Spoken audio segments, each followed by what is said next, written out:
As we open the drama, the heroine of our story and head of the NOW Foundation, Swan, has arrived in New York at UNICEF headquarters. She's there to give a talk on how her foundation helps women and children in war-torn countries.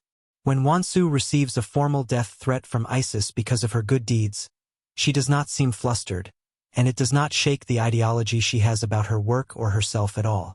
We switch over to our story's hero, SEO Duyun. We find out that Duyun was a senior inspector with the police agency back in Seoul, but Duyun has been in Manila for 3 months investigating his partner's murder.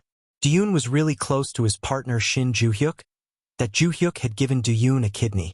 In another character-building flashback sequence, we see that Duyun is devastated over Joo-hyuk's brutal murder, and he will stop at nothing to find out who is behind it. While in Manila, Duyun has followed a lead to a group of thugs operating out of a casino.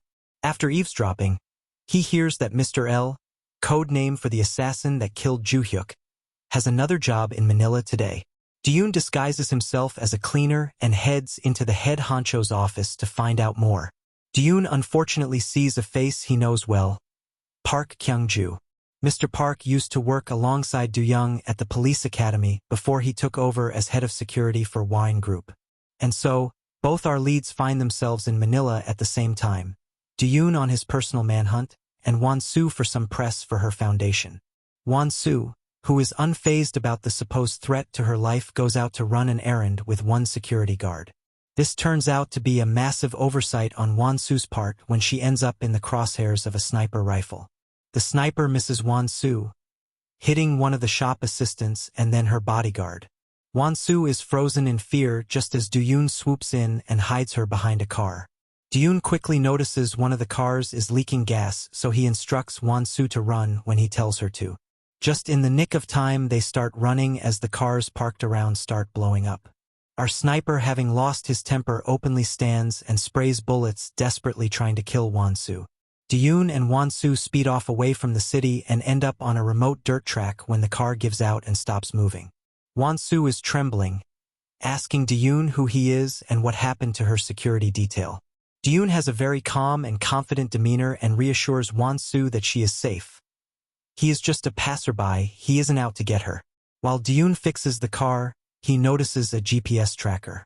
When Swan asks Duyun if she can call the police, he thinks it's a bad idea after finding the device, claiming that they may be on their enemy's payroll. Needing a safe place to hide out, Duyun takes Swan back to his place before driving her to the embassy. Shell-shocked, Swan is still very untrusting of him. Duyun gives her his phone and suggests she calls someone to meet her at the embassy. Duyun recognizes how shook up Swan is and never pushes her with demands or expectations. He handles Swan with care, which she notices. It would seem that this is something Swan has little experience of, and it gives us some great heated moments between the two. After tending to wounds and wiping off most of the blood, they head back to the embassy where Yong-kook picks Swan up and suggests she cancels the party that night. Swan is not about to back down from her fundraising, so this is just not going to fly with her. When Swan and Yong-kook arrive at the party and to Swan's surprise are greeted by Duyun, who has just joined their security detail. Mr. Park had seen that he was the witness who looked after Swan and called Duyun, offering him a job. The drama backs up later on to give us as a little insight into how Swan has got to where she is now. When Swan was a child, her mother worked as a golf caddy at a private golf club. One day her mom is fired for doing her job after crossing paths with the then vice chairwoman of Wine Group, Park Miran. In retaliation for losing her job, Mom steals 2 golf clubs off Chairwoman Park's son and gives them to Swan. Swan goes on to spend years practicing and ends up becoming a very successful pro golfer. After becoming wildly successful, Swan gets into the Golfing Hall of Fame. On the day Swan wins the championship, her mom is dragged to her by a group of loan sharks, who want Swan's prize money to pay her mom's debts. We learn that every penny Swan has earned in prize money over her career to this point was taken by her mother.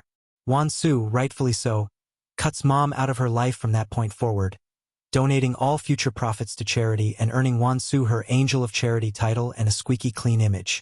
Being an angel of charity, Swan travels to help relief workers, and while in Africa, she has the misfortune of meeting her now husband Kim Young-kook. Young-kook asks Won-soo to marry him and give up golfing, which she does. The story shows us Won-soo's first meeting with Chairwoman Park, who jokingly warns Won-soo that she killed Young-kook's ex-girlfriend just to prevent him from marrying a junkie. And with that chunk of flashbacks, we've gotten a pretty good picture of our heroine's morals as well as the current situation she's in as a part of Wine Group. During the party, Young-kook disappears with Won-soo's supposed friend, Jang Tae-ra. When Tae-ra's son is looking for her because he's tired and wants to leave, the kind Won-soo goes looking for her, only to find Tae-ra and Young-kook in a very compromising position. Won-soo, however, is not as daft as they think she is, and she already knows all about their affair. Won-soo chastises them for getting caught and leaves. Even though Won-soo seems shocked to have seen them together with her own two eyes, she is as poised and gracious as ever, even going back to the party and dancing with the sly Young-kook. Later that night after the party, Won-soo visits Chairwoman Park, only to find Tae-ra already there.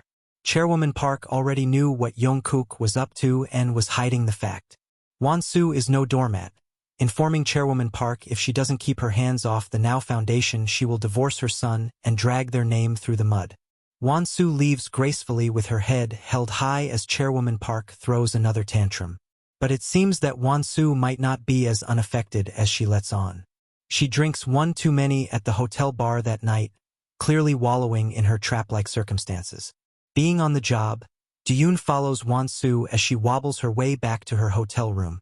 She's clearly drunk, but she comes on to him pretty strong.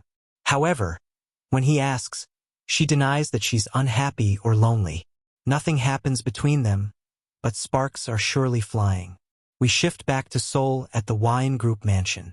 Do-yoon is being shown to his new quarters by Mr. Park, and as he unpacks, he takes a photo of him and Joo-hyuk and places it gently on his desk.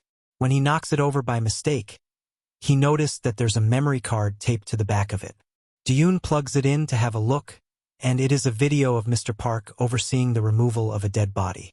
Simultaneously, Won-soo is sitting nearby waiting for Do-yoon, remembering the honorary chairman telling her he trusted her, and asking her to stay in this family. That's it for this recap.